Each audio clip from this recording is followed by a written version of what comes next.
Well, as we approach the 2-year anniversary of the Citizens United ruling, today a new movement rolling out across the country to declare that only people are people. Imagine that. Corporations are not people. Today, Common Cause, a nonpartisan government watchdog, launched its 50-state drive for a national referendum calling on Congress to pass a constitutional amendment overturning the Supreme Court ruling. Now, they are also in the middle of a huge push against gerrymandering, particularly in New York State, along with politically biased redistricting. Joining us now is a man that not only understands the importance of both movements, but has actually reformed the primary system in California, former Lieutenant Governor of California, Abel Maldonado. Abel, it's nice to see you. Hey, Dylan, great to talk to you. How are you? Very, very good. I want to move beyond the money and politics issue and take advantage of your expertise on the issues of gerrymandering and primary reform, because while money and politics may be our biggest and most glaring challenge, it's not our only challenge. Will you lay out for us how the electoral system distorts our intent and desire beyond money? Well, first of all, Dylan, you're right. Money is a problem in politics. A political consultant one day told me, he says, there's 3 things in politics. Number 1 is money, and number 2 and 3, I can't remember. So that is a problem, and it has to be reformed. But in California, Dylan, also the election process is important. Redistricting, very important. We passed it in California. We have a citizens commission who drew the lines in fair lines for the people of this great state. And all I can tell you is that the way we had it in the past, we had the majority party or majority politicians get into a smoke-filled room, draw the lines, nobody would lose, and we had incumbent protection for life in this state. And you add that with the open primary. I wrote the open primary, Proposition 14 in California, Dylan, and all I wanted is to have the top 2. Listen to this. The top 2 vote getters go off in the general election, which to me will allow our elected officials in California, and hopefully one of these days, Dylan, throughout our country, to be reasonable, to be open-minded, and to be pragmatic so they can govern the people that they were elected by. Jamie, go ahead. Well, Lieutenant Governor, I guess I agree with what you did with regard to the Citizens Commission on redrawing the lines. And Dylan, you talk about this in your book, In Gritty Bastards, about the gerrymandering. But I guess my question for you is how did you decide with the Citizens Commission exactly who the commissioners were, and how do we know for a fact, I'm not disregarding what you've done, I mean, how do we know for a fact that they drew fair lines? I mean, we do know that you've had a good number of members from the California delegation that have been there forever. They're retiring. But how do we know that they're not making partisan decisions just out in the open now?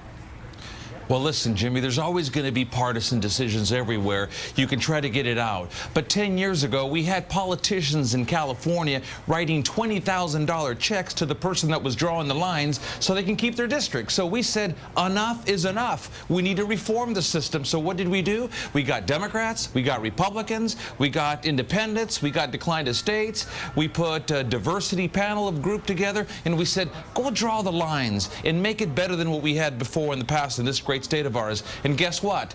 I'm not saying that I'm doing cartwheels over the redistricting process, but it's a hell of a lot better than we had before, and it's a step in the right direction for California. And Jimmy, you couple that with an open primary, and there's going to be reform, there's going to be change, and no more of this hard right and hard left. We're going to put people that are going to govern California, and I believe America needs that across our country. Yeah, Susan, go ahead.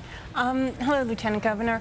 I'm just curious, here in New York, I've been involved in 2 redistricting processes, and I've seen something now that I've never seen before. You see members of Congress hiring lobbyists/consultants to actually speak to the legislature to make sure their congressional lines stay in place. It's kind of just the opposite of what we usually talk about.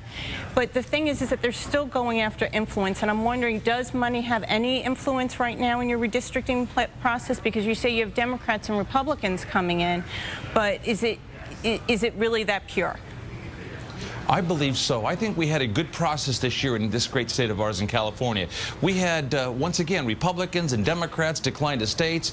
We had people who were very knowledgeable in the process in the past, and I believe they sat in a room. They went throughout the state of California. They had, hundreds of hearings. They met with everybody across the state, allowed the people to give themselves input, and then they came up with the lines. And yes, some folks didn't like one line and some folks didn't like the other, but it was better than the past. Like I said earlier, $20,000 members of the congressional delegation in my state were given to the person that was drawing the lines. That's absurd. That's undemocratic. That's no longer in place. So it was a step in the right direction with what we did in our great state.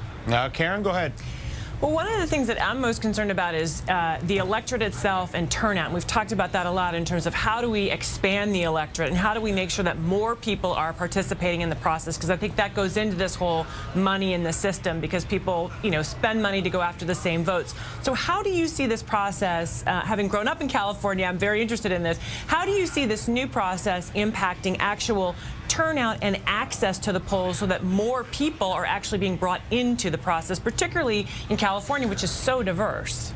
Sure. Well, first of all, we don't have these districts that we call the ribbons of shame anymore. These districts that pick up a little dot over here, a little dot over here. You have one small city of about 80,000 people with 2 or 3 or even 4 congresspersons dividing the city, so that's gone away. So I think more people will participate because we have communities of interest. And you couple that with the open primary system where declined estates and independents, we have a little over 3 million of them in our great state, can now vote in a primary election. And you couple all of that together, and we're on our way. And as Dylan stated at the beginning, you start reforming the money issue, which I think is a big problem, and hopefully we can get some politicians that can govern this great state of ours and hopefully govern our nation in the future. Yeah, and the real point that you bring home for us, the same way Karen brought it home so well in the last segment, by noting the success of the petition, just the collection of the movement of the petition in Wisconsin, you were able to pass redistricting legislation in California. This is not an idea. This is not a concept. It's something that you have done. You have been able to push to the open primary. The point is that this can be achieved, and clearly the 50 states ought to be the laboratory for that process, wouldn't you say?